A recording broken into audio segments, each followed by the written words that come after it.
Idaho is known for its famous potatoes, but farmers across the state grow all manners of crop, including garlic. Hometown meteorologist Jordan Scheifler drops in on the Garlic God's farm in Rupert for this week's Salute to Idaho Agriculture. Salute to Idaho Agriculture, sponsored by Slyman & Butler Irrigation.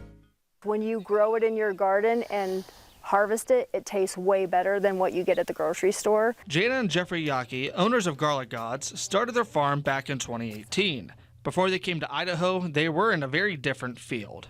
We moved here from Florida to come back to help with her father farm, and decided that that we'd kind of take it over. And I was a chef for 30 plus years, and so I decided if I was going to be a farmer, I need to grow garlic or do something at least I could play around with. The Yockeys don't use any chemicals on their crops and grow up to 25,000 pounds of garlic a year, and it's not just for cooking.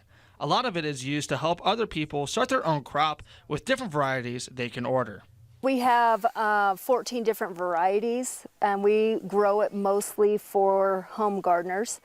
So we ship it all over the country, and people plant it in the fall, and then they harvest it in the spring, summertime.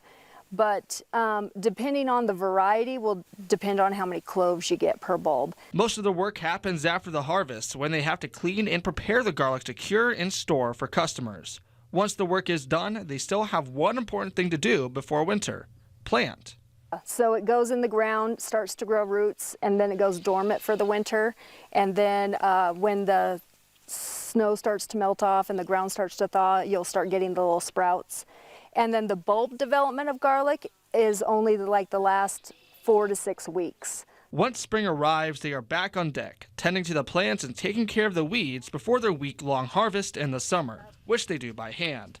Jana says her favorite part about her job is that she's always there.